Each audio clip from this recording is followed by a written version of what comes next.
Okay, thank you very, very much, Becky. Thanks to you and Linda and everybody else who's helped to organize this event for Palestine and for your commitment to justice and solidarity. And I want to thank you all for giving up your Sunday to come here and to talk about justice. I'll be speaking for about 25 minutes, and I hope that will leave us plenty of time for discussion and for Q&A. Can everybody hear me okay? Okay, good.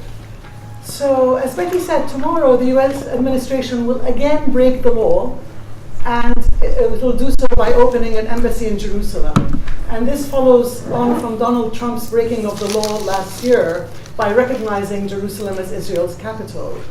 Neither East nor West Jerusalem are recognized as Israel's by the international community, and East Jerusalem is occupied territory. The day after tomorrow, Palestinians around the world and all those who care about justice will commemorate the Nakba, or catastrophe, when Palestine was lost and Israel was created in 1948. While 1948 marks the year of the Palestinian Nakba, this was not a one-time event, as your program says, by calling it the ongoing Nakba.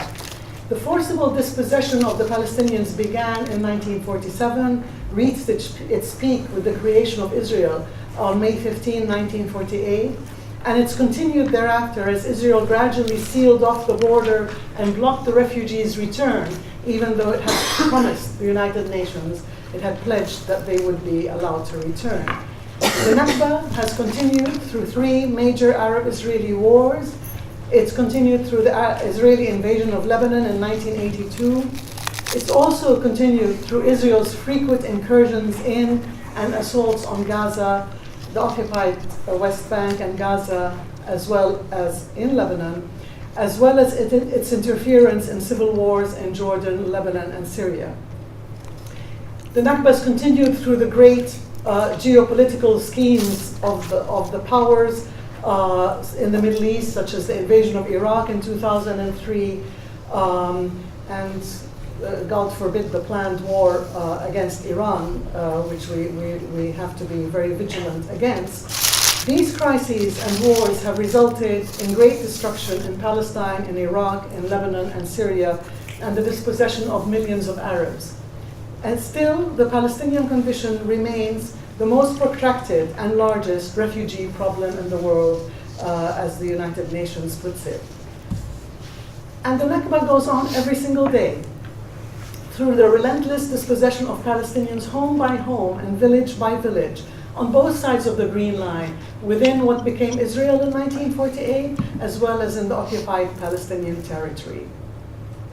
So our past and our present are grim and heartbreaking, but our future must not be so. And I want to talk first about clarity regarding our goals in this struggle for justice, because without clarity, we can't succeed. Then I want to discuss how success in achieving our goals is tied to getting the discourse right, the narrative, as we were talking earlier. And finally, I want to focus on how a vital part of that discourse is ensuring that we work against prejudice and intolerance, not only in our own movement for Palestinian rights, but in other movements as well, including against racism and including against anti-Semitism.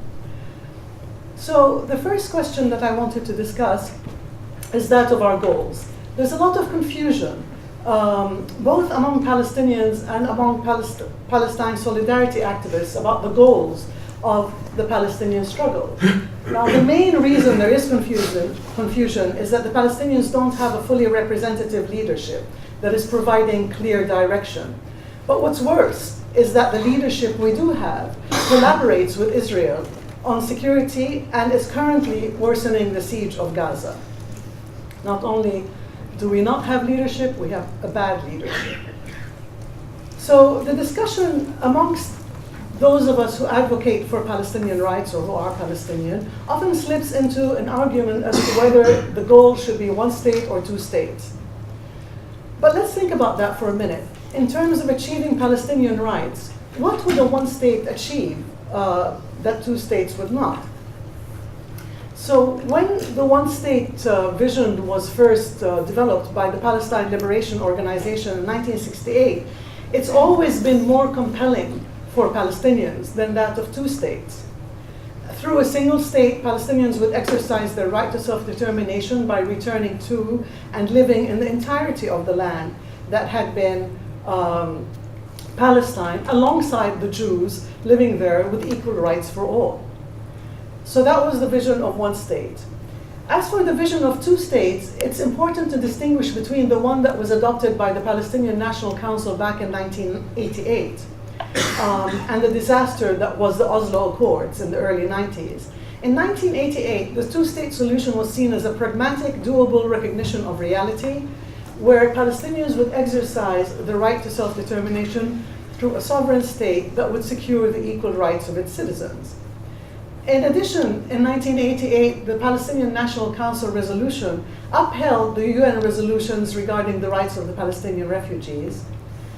And the struggle for two states did not mean ignoring the vital struggle for equality of the Palestinian citizens of Israel. Well, Oslo came and it doomed a rights-based project from the very start. The Palestinian leadership was willing to sacrifice refugee rights early on.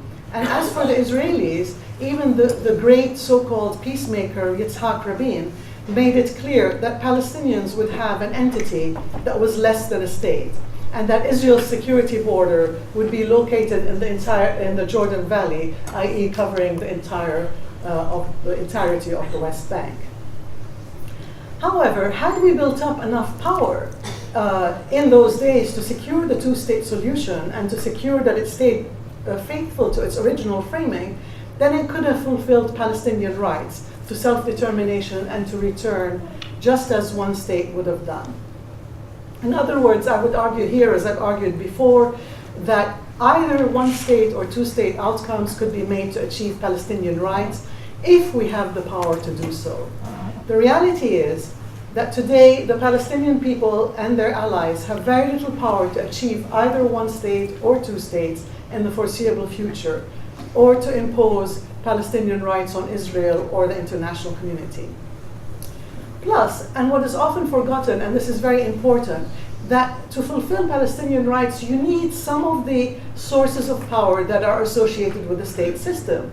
For example, the fact that settlements are considered illegal under international law, even though Israel is trying very hard to legalize that as we speak, but they are considered illegal under international law, that's a source of power that we should not give up until we achieve our goals. I'd like you to imagine the different situation that would have existed today had the PLO back in 2004, we're talking like 14 years ago, if the PLO had activated the International Court of Justice ruling on Israel's illegal wall. Although it was an advisory opinion, the International Court of Justice made it clear that the wall was illegal, and it called on all states not to recognize the illegal situation resulting from the construction of the wall and not to provide any aid that could maintain that situation.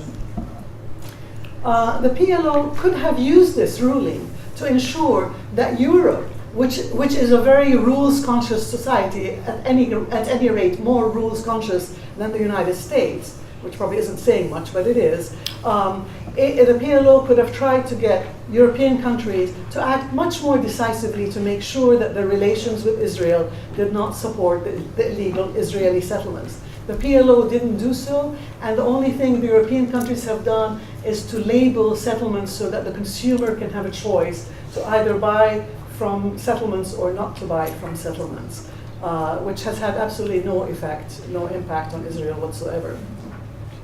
But had we used these sources of power and had we pushed for them through our movement, and had we pushed the Palestinian leadership to push for them, then we would have been in a much better place today. At the moment, no one is going to give us anything because we don't have the power, so I don't think we should let go of those sources of power that are provided by being a member or even quasi-member of the state system. So in short, I'm calling for us to focus more on building up our sources of power and less on the ultimate political outcome. Indeed, as I argued in a recent piece for Al-Shabaka, to achieve one state, Palestinians must also work for two. if you can think how that would work. And speaking of a shabaka, there are some flyers here on the table which will give you an idea of our work. And there's also a sign-up sheet, which is on the table here, which can also be circulated if you would like to get added to Al-Shabaka's email list. Al-Shabaka is a think tank, a global Palestinian think tank that produces policy analysis on economic, social, political affairs, and that I like to think is a must-read for anyone who is engaging in this issue. But then I'm probably not that objective about it. So to go back to the argument, one can work for either one-state or two-state outcomes so long as each fulfills Palestinian rights. And this, in fact, was the strategic and very smart move adopted by the founders of the BDS movement when it was launched in 2005. Given the disarray of the national movement and the lack of consensus around political goals, the BDS movement, Boycott, Divestment and Sanctions, focused on called for realization of the right to self-determination through freedom from occupation, equality for the Palestinian citizens of Israel, and return justice for the Palestinian refugees. They did not speak about political goals at all. They spoke about rights. And I would point out, the BDS movement doesn't go there, but I would point out that freedom, justice, and equality are rights that can be achieved in one state or two. So by keeping the focus on rights, the BDS founders reached the broadest spectrum of Palestinian society and reached the broadest spectrum of international solidarity activists, and has by now built a considerable source of power. Equally importantly, these three goals of freedom, justice, and equality, they give us a powerful narrative and a powerful vision. And it's a narrative that provides direction for the movement as to where we're going and how we know when we get there. We know we'll get there when we've achieved freedom, justice, and equality. And if we haven't achieved that, then we must not give up. The other really strong angle about that narrative of freedom, justice, and equality is that it applies to all parts of the Palestinian people. It applies to the refugees who are entitled to and must have justice. It applies to the Palestinians under occupation who are entitled to and must have freedom. And it applies to the Palestinian citizens of Israel who are entitled to and must have equality. So it helps us overcome the barriers, the fragmentation that Israel has caused of the Palestinian people, and to work for the rights of the Palestinian people as a whole. So if we're clear about our goals and our narrative, then we know what we are fighting for. We're fighting for freedom, justice, and equality. But what are we fighting against? And this is where I love the way he's engaging in this discourse. It gives me strength. Another activist for Palestine down the road. So if we know what we're fighting for, what are we working against? Here we have another source of confusion, especially in the academic sphere, but also among activists, which is how to describe or analyze what Israel is doing to the Palestinian people. Is it settler colonialism? Is that how we should describe it? Or is it ethnic cleansing? Or is it racial discrimination? Or is it apartheid? In fact, you could make a case for any one of those. My Al-Shabaka colleague Ingrid Jaradat and I reviewed these frameworks and others.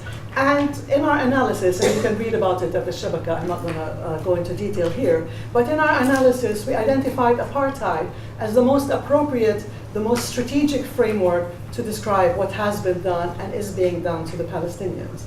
For example, although the settler colonial framework is apt in many ways, it was not expressly prohibited by international law at the time that Israel was established.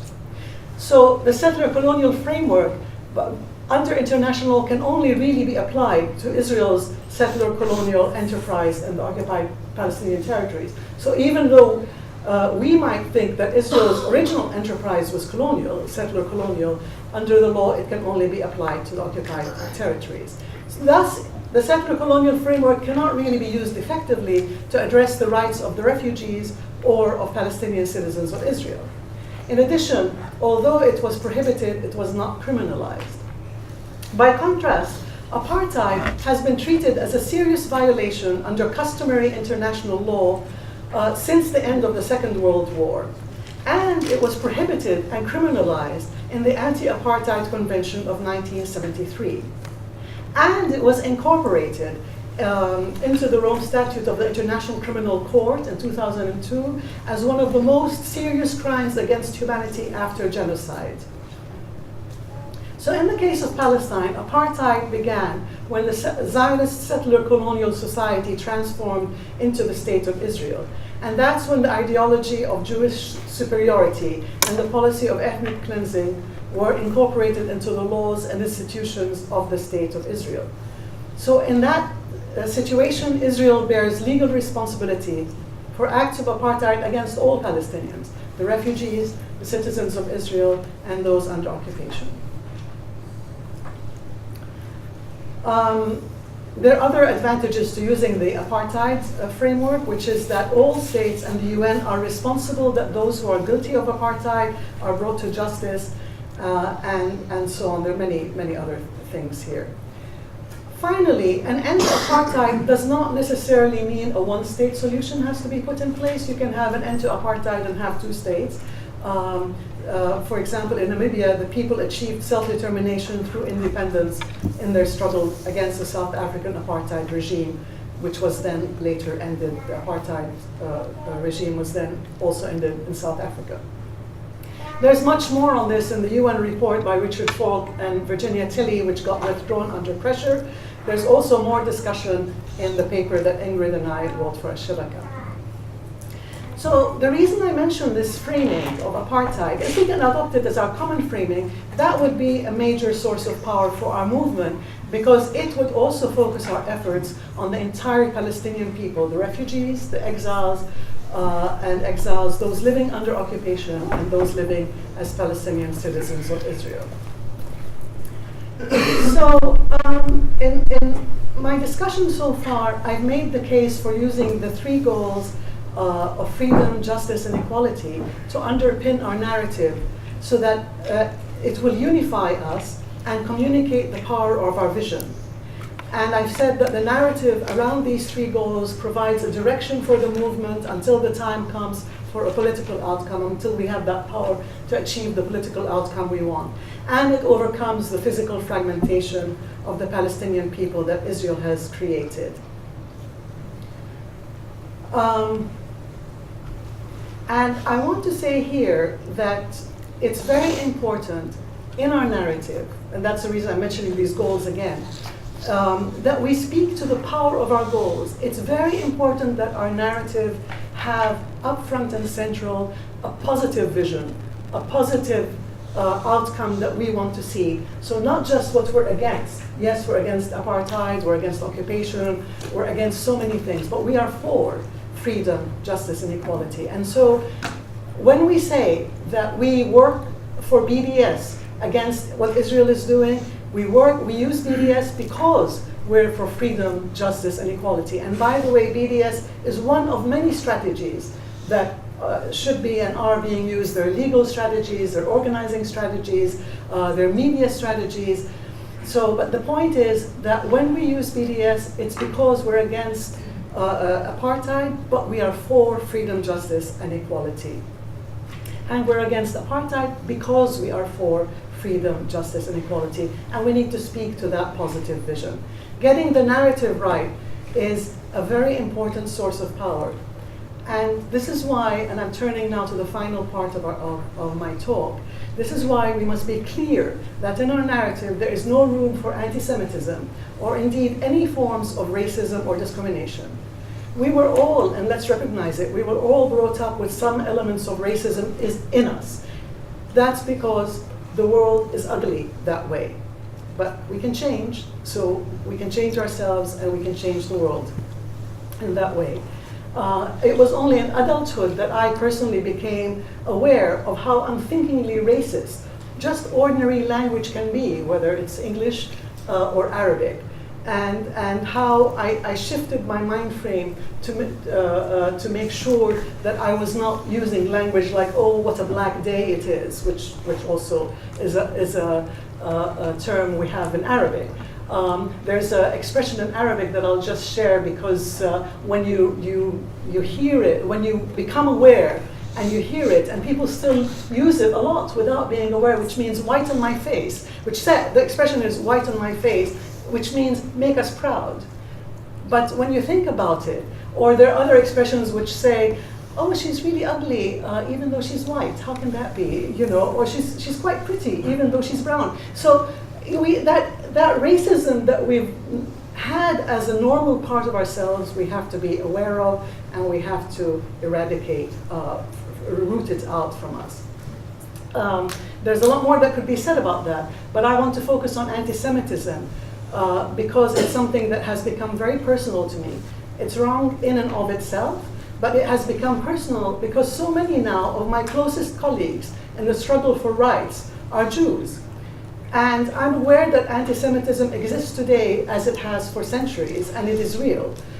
And we must educate ourselves about it in order to avoid its trap. And at the same time, we must push back against attempts to claim, to use false claims of anti-Semitism to silence the movement. Now, fortunately, there are resources that we can use in this process of educating ourselves about anti-Semitism and what constitutes real anti-Semitism and fake or use of anti-Semitism to silence the movement. The US organization Jewish Voice for Peace, which is a very, very powerful ally in the solidarity movement for Palestinian rights, and which, by the way, upholds the goals of freedom, justice, and equality. In other words, it also supports the right of return. They have produced excellent work on anti-Semitism and how to counter it, as well as how to counter false accusations of anti-Semitism. If you go to their website, jewishvoiceforpeace.org, and do a search for their policy statement of 2016, Fighting Anti-Semitism, you can read it. It's a short document, very well put together and very powerful. JVP defines anti-Semitism as follows. And I'm using the JVP definition because the definition that's being pushed here in Britain is very problematic, the IHRA definition. JVP defines anti-Semitism as follows. As a community, I quote here, as a community rooted in Jewish traditions, we understand anti-Semitism as discrimination against, violence towards, or stereotypes of Jews for being Jewish. And then they go on to say, later on in their statement, that the Trump administration emboldens and empowers anti-Semitism in the form of incidents of bigotry, violence, or speech.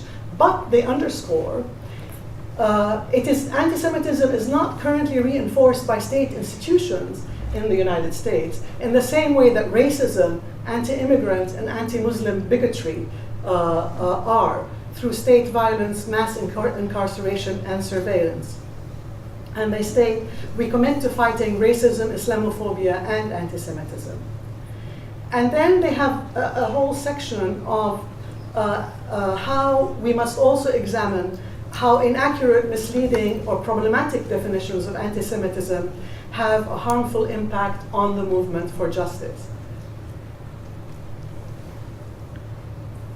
Definitions of anti-Semitism, they say, that treat criticism of Israel or Zionism as inherently anti-Semitic are inaccurate or harmful. The majority of Jews are not Israeli, and not all citizens of Israel are Jewish. Israel is a state, Zionism is a political ideology. Judaism and Jewish identity encompass a diversity of religious and secular expressions and a robust, varied sense of traditions, cultures, and lived experiences. As I said, it's a very succinct statement and well worth reading. And to my mind, I can provide no better conclusion to my talk than JVP's conclusion of this statement. And I quote, given that the current political moment is rapidly shifting, we, i.e. JVP, will continue to be vigilant to understand and name anti-Semitism in relation to all forms of oppression. Our own commitment to fighting all forms of oppression grounds our organizing for justice for all people. Thank you very much. Yeah, thank you very much. And maybe I'll start in the middle with, it's great that you're here to learn, and I think that's really appreciated, because we all had to start learning about this issue, even those of us who lived it. The difference between one state or two states, one state would be in all of what was Mandate Palestine under the British rule, and which is now all of it under Israeli control, both within what became Israel in 1948 and the occupied territories currently. And I exclude the Golan Heights, which is currently occupied by Israel but belongs to Syria. So the state of one state of Palestine, Israel, or Israel-Palestine, or whatever name it would be given, is a state in which rights would be applied. Everybody would be an equal citizen. The refugees would be enabled to return. And in fact, refugees are usually given a choice. I mean, and this applies to any refugee situation. Do they want to go back to the place they came from, if that is possible? Or do they want to stay where they are, again, if that is possible, if the host country accepts them, or so on? They're given a series of specific options, because it's both the right, a national right as well as individual right. So that would be the one state.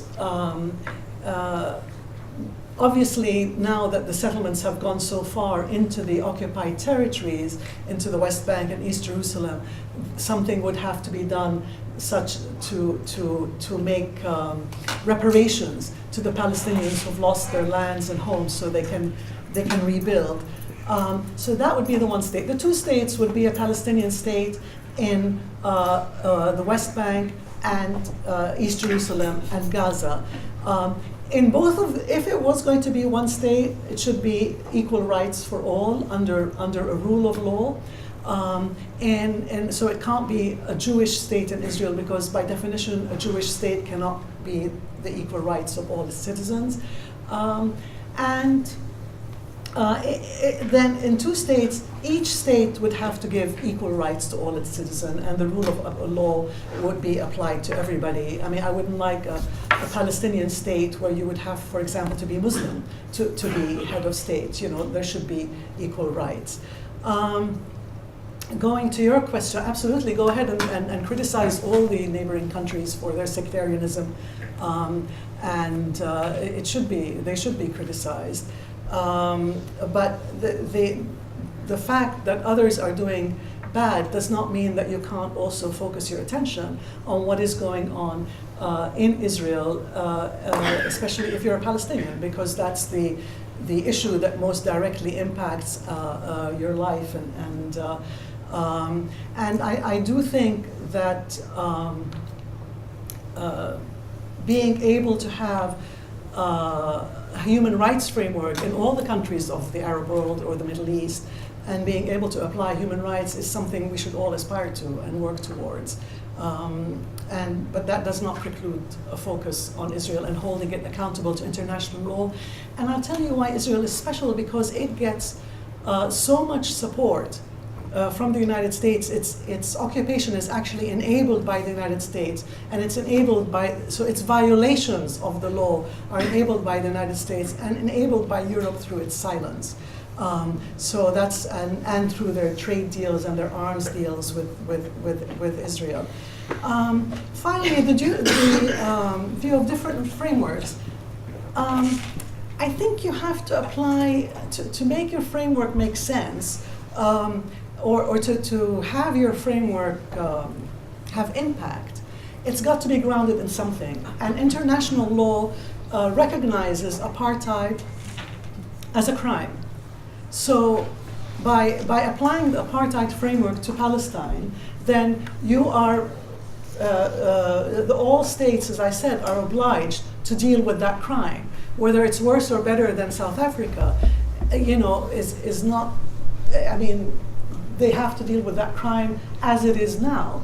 And so that's the value added of applying the apartheid framework to Palestine. Now, it's true that several South African black South Africans came to Palestine, and they themselves said what's happening here is worse than what happened to us.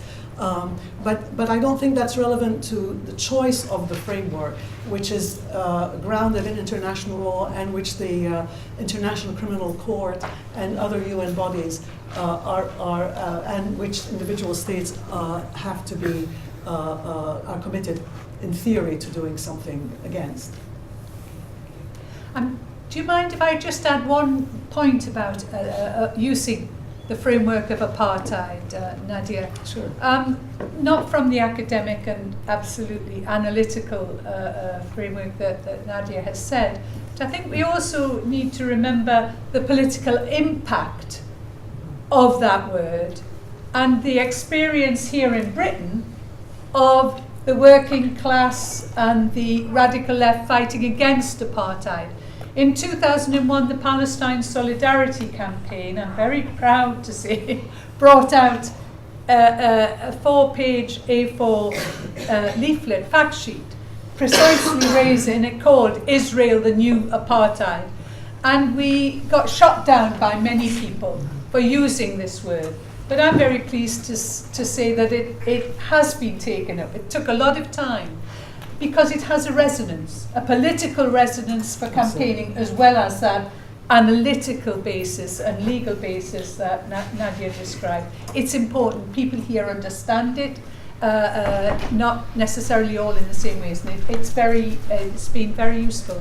And we have won arguments on that, and it's now become something that people understand. And of course, the Israelis hate it. The law is on the books, and then it has to be made real. I mean, so getting the law is not enough. And then you have to push to get the law to work. You have to push to get it applied. You have to push to get it, to put it into effect. And that applies not just to international law. It applies to domestic law. It applies to any laws. I mean, I think of some of the laws they passed for women's rights. Fine, the law is on the books, but then you still have to go that whole long slog, to get it applied, and usually go to court or whatever. So international law is not going to be implemented in and of itself. And as we can see, it's being ignored in Europe, and it's being violated in the United States. But a movement, a strong movement of people can get international law applied.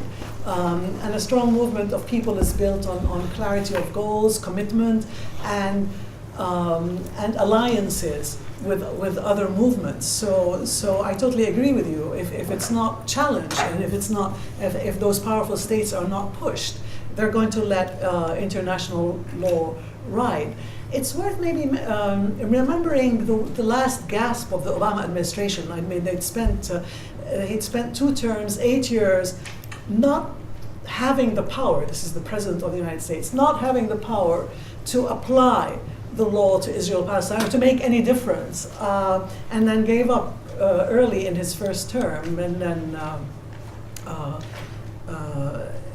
but just before the end of the Obama term, they abstained on the UN Resolution 2334, which reaffirmed the applicability of international to the occupied territories, and at least we have that on the books. And that shows that people still care about it. People still want to use it, and that's why Israel is trying to push it to one side and legalize its occupation at the moment. Coming to your question about the 2 states, the younger Palestinian elements, if the occupied territories were today an independent state, it would be an economically quite successful state. I mean, I don't think that's the problem. If it had freedom of movement, if it had freedom of trade. That presumes that Israelis would allow that to happen. No, if it were sovereign. If it were a sovereign, that's what we're talking about, 2 states. If it's a sovereign, independent state. If we're talking about 1 state, again, it has to be a state with real equal rights for all its citizens. So in both cases, you would have to have the reality of sovereignty. The Israelis never envisaged a sovereign state for Palestine, and not even Rabin, as I said in my remark. If it were a sovereign state, I think it would be very well off, because a lot of Palestinians were spread out all over the world, quite wealthy, would put their money back, there's businesses there, there's trade routes, if it were independent with its own historical sites and so on, there would be tourism. It wasn't doing that badly in the 80s and even in the 90s. So that's not the fear. What scares me about the whole one state, two state discussion is how do we get from here to there? Sa'ib Ariqat, who's one of our leaders, said that after it was clear that Trump was going to recognize okay, that's it, that's the end of the two-state solution. Now we move to one state. Well, how? Why didn't you achieve two states? You've been working at it. You've been since the 70s. What were the reasons you weren't able to achieve it? What sources of power are you going to bring to one state that you couldn't bring to two states? I mean, there's just a lot of talk about it without a solid, analytical, well-founded discussion or analysis. So anyway, we can talk more about that. But as for the Palestinian leadership, we were talking about this, in fact, before coming into the hall amongst ourselves. Where is the next leadership going to come from? I think that it can't come from the occupied territories, because whatever leadership, and I'm talking about formal leadership, would be crushed. And whoever comes who would be a good person would be co-opted by Israel and forced into security collaboration. It can come from grassroots resistance, and a lot of the leadership and some of the clarity that Palestinians have does come from the grassroots at the moment. The boycott, divestment, and sanctions is an example of the grassroots movement. The uprising in Jerusalem last summer, the peaceful uprising, is an example of a Palestinian grassroots movement that gave leadership. So the most we can hope from the current leadership that we have is that it not sign on a piece of paper, and we have to stop it doing that. The leadership may come in a way we can't visualize now. It may come from the outside, like it did before. I mean, the PLO was built outside Palestine, and then went back in and was trapped. But until that leadership comes, then we have to self-lead. And as to self-lead, we need those goals, and we need that clarity of vision. So if we have those goals of freedom, justice, and equality to guide us, and we know what we're fighting against, then we'd be in good shape. Yes, I think it's so important to hold that high ground by having a positive campaign that shows that we're after the good stuff. We're not just against the bad stuff, and that the good stuff has to be good for everybody, not just for a piece of the people, but for everybody concerned. There